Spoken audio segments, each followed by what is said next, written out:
Nah, kemudian ada komersialisasi atau relokasi. Ini misalnya di negaranya itu mendapatkan keketatan dalam ketatan dalam hal keramahan lingkungan. Nah, biasanya perusahaan ini yang menggunakan teknologi tinggi akan pindah ke negara berkembang yang peraturan mengenai lingkungannya tidak terlalu ketat sehingga dia mampu untuk mengembangkan industrinya di negara lain. Seperti itu. Kemudian ada namanya komersialisasi pendidikan, di mana perubahan teknologi dan orientasi pendidikan. Nah, pemanfaatan teknologi baru seperti komputer, internet akan membawa perubahan yang sangat revolusioner. Jadi biasanya teknologi ini menjadi sangat komersial. Jadi biasanya pendidikan menjadi sangat publik, tapi di era globalisasi akan menjadi komersial. Artinya adalah setiap lembaga-lembaga pendidikan akan sangat menjaga kerahasiaan dan lebih rahasia dalam hal pendidikannya, karena hal ini dapat terjadi persaingan terutama dalam penggunaan komputer, internet, dan itu akan mengaruhi perubahan dari sumber daya manusianya. Nah, selanjutnya adalah dampak globalisasi terhadap organisasi dan manajemen lokal. Nah, dampaknya adalah apa? Yaitu dampaknya adalah perubahan struktur organisasi. Ini sudah kita bahas pada tatap muka kita, di mana globalisasi akan mampu mengubah nama struktur organisasi karena masuknya suatu pimpinan baru yang ingin mengubah budaya dari perusahaan, sehingga struktur organisasi harus diubah. Kemudian juga ada namanya pemberdayaan karyawan, yaitu memberdayakan karyawan khususnya yang berada di garis depan. Jadi kita tahu bahwa di era globalisasi yang sebelum masuk ke globalisasi, perusahaan atau industri biasanya berorientasi pada namanya produk. Tapi setelah masuk yang namanya globalisasi, perusahaan sekarang berorientasi dengan yang namanya pasar, sehingga karyawan-karyawan yang berada di organisasi paling depan itu sangat dibutuhkan. Maksudnya paling depan di sini adalah yang mampu memasarkan produk sehingga meningkatkan penjualan, seperti itu. Kemudian ada namanya kerja semakin dirancang dalam bentuk tim daripada terspesialisasi dalam satu fungsi saja. Jadi pada manajemen modul yang pertama dan pada modul-modul yang selanjutnya kita membahas bahwa dalam manajemen itu dibutuhkan spesialisasi dalam pekerjaan, ya kan? Nah, sedangkan dalam globalisasi spesialisasi itu tidak dibutuhkan, tapi yang dibutuhkan adalah karyawan bekerja dalam satu tim kerja dan sangat multifungsi. Jadi bisa mengerjakan apapun tanpa secara spesial. Karena di sini dalam globalisasi manusia dituntut untuk bekerja secara cepat dan tepat, seperti itu. Kemudian juga ada namanya dampak yang lain adalah landasan kekuatan perusahaan berubah. Jadi dibutuhkan gagasan yang baik sehingga dapat menyelesaikan masalah yang terjadi di dalam karyawan. Kemudian juga ada namanya manajer masa kini harus mampu membangun komitmen, mendatangkan pegawai-pegawai yang punya komitmen dan mampu mengendalikan diri. Kemudian yang terakhir adalah dampak dari globalisasi ini adalah orientasi pada human capital. Jadi dibutuhkan orang-orang yang ahli, terutama adalah dalam globalisasi ahli dalam hal perundingan, ahli dalam hal teknologi, dan ahli dalam hal pengadaan perhatian.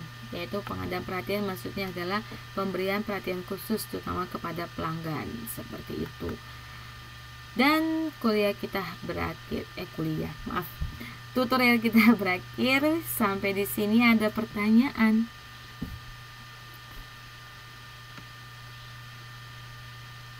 Ini kenapa tidak ada yang menjawab? Apa jangan-jangan tidur semua ya, bosan sama kuliah? Maksudnya tutorialnya. Malah Mbak Yanti tertawa. Oh, enggak ya. Oke, berarti masih tetap semangat. Jadi hari ini kita cuma membahas satu modul. Ada pertanyaan sebelum kita mengakhiri kuliah kita? Masih semangat?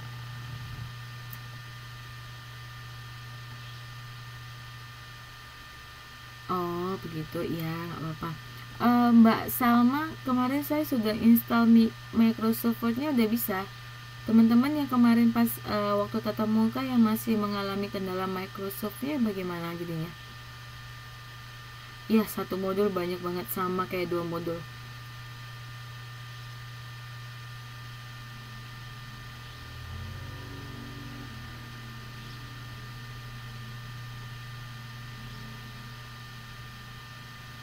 Pertanyaannya di utang, maksudnya?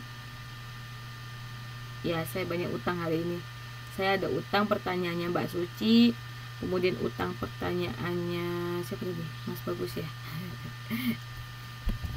Ada Mbak Salma masih ada nggak sih?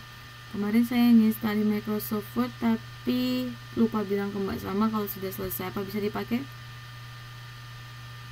Oh, tapi berarti kalau teman-teman semua untuk mengerjakan tugas kali ini bisa ya?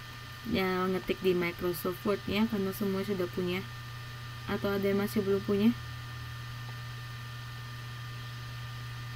Bisa ya, oke. Ya.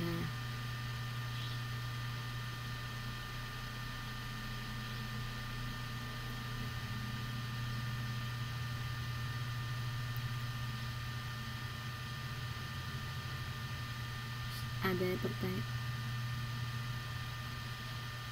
PDF? Bukan Mbak Suci. Microsoft aja, nggak usah dijadiin ke PDF. Di Microsoft biasa saja, yang seperti biasa untuk diketik. Ya, nggak apa-apa, Microsoft apapun nggak apa-apa kok Mas Didi, karena kan nggak membutuhkan formula-formula seperti yang waktu itu, jadi hanya ketik-ketik biasa saja. Mbak Fe belum bisa dipakai. Kenapa? Belum bisa diinstal ya?